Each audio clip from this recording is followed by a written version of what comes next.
There are a lot of ways to do a really good landing, but all of them start up here on the downwind, not down there in the flare.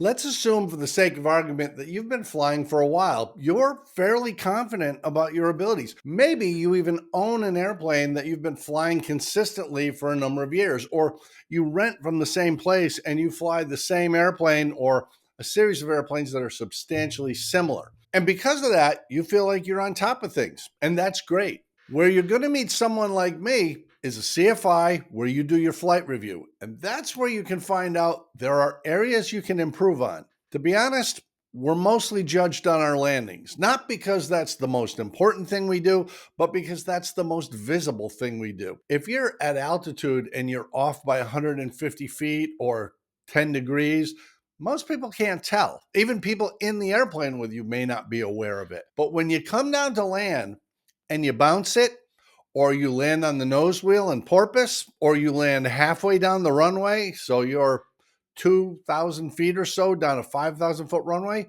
even the newbies at the coffee shop, they recognize that for what it is.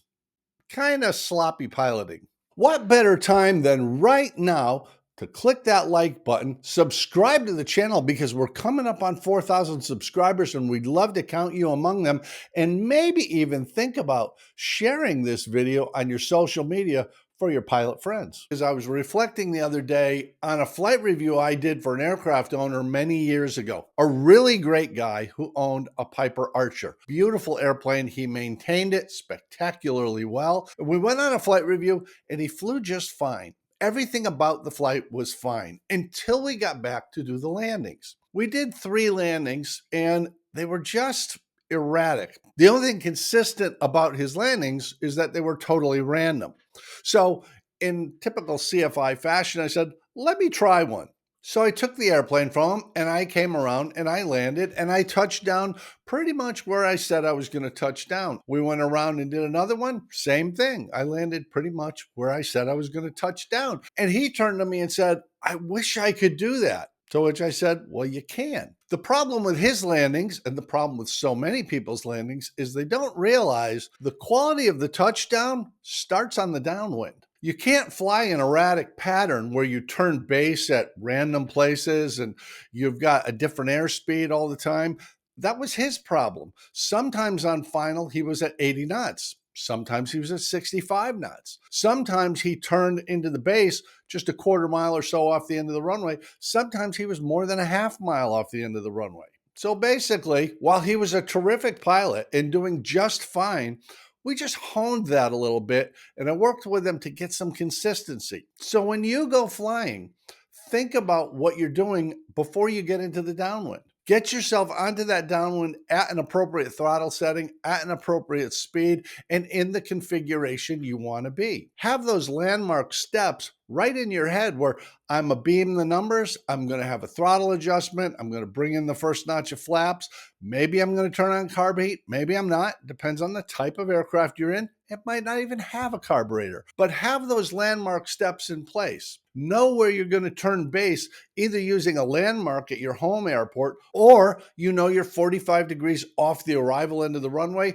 This is the place where I'm going to turn base at someplace I've gone that I've never been before. Get yourself into the configuration you expect. Now, of course, weather conditions can play a factor. If the wind is calm, you may end up going with full flaps when you're on final. If the wind is 20 knots right down the runway, you may not need any flaps at all. There is some variability, but if you can get yourself in the practice of thinking about the landing as a process rather than an event, and getting yourself set up when you're on the downwind where you're at the right altitude, you're at the right speed, you're at the right configuration. You turn base in the right place, configure the airplane, trim it up, get to the right speed right there on base. When you turn final and make that decision about, am I adding more flap or am I sticking with what I have? Then you'll be okay. But if you find yourself where your landings are erratic, you're adding and taking away power throughout the approach phase, you're constantly adjusting for being short, being high, being slow, being fast, that's a pretty good indication you don't have it all set up in your head. And if you don't know what you're expecting to see, you're probably not going to see it.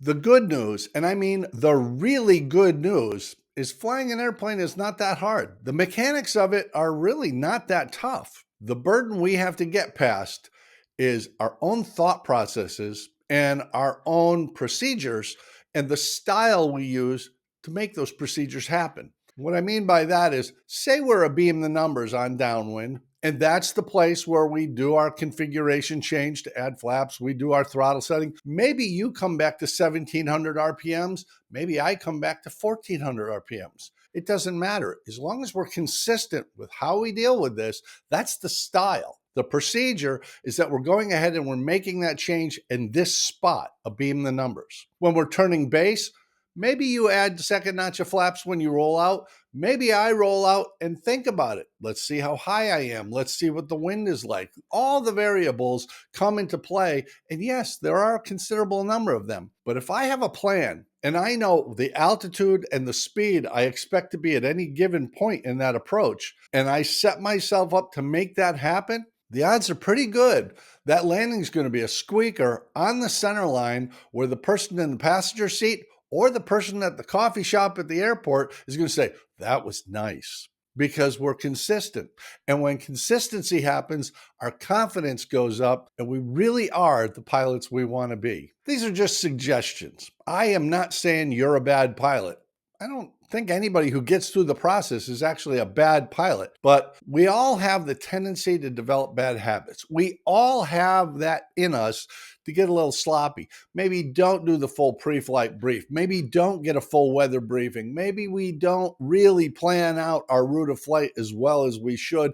And maybe we aren't thinking about that landing until we're actually landing. If we can learn to make that whole process a little better thought out, and of course we still want to leave room for the variabilities. We are going to want to change things. Admittedly, I'm a flight instructor, but I'm not your flight instructor. And we're not in an airplane right now, so everything I'm talking about is generic. It's just general information for you to think about, but it's valid. If that wind is coming 20 knots right down the runway, we're not going to make a 90-degree turn from downwind to base. We're going to make more than a 90-degree turn, so we're crabbed into the wind a bit and it doesn't continue pushing us downwind. That'll screw up our landing for sure. By the same token, if there's no wind at all and we're high and we're thinking we're going to do a no-flap landing, we better be prepared to do some slipping. When you do your next flight review, instead of picking the flight instructor that you've flown with 100 times before and just go fly out someplace, grab a pancake or a burger, fly back, and they sign you off, have a chat about what kind of flying you really do.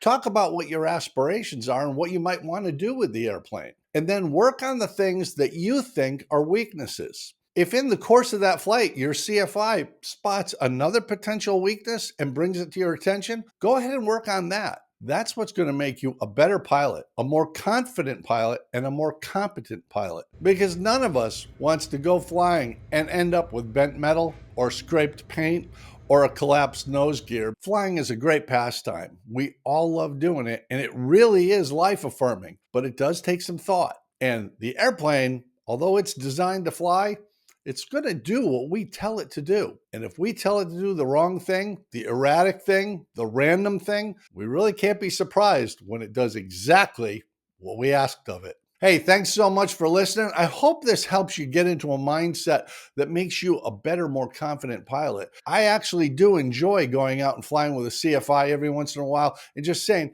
hey, let me know what you think I'm sloppy at. Let me know where you think I'm missing something, and let's work on that. That is how I get to this point in my career with no bent metal, no scraped paint, no flat tires, and no collapsed gear in my history. I hope you have the same story to tell. Thanks so much for watching. Come on back and see us sometime right here at MadPropsAero. Catch you next time.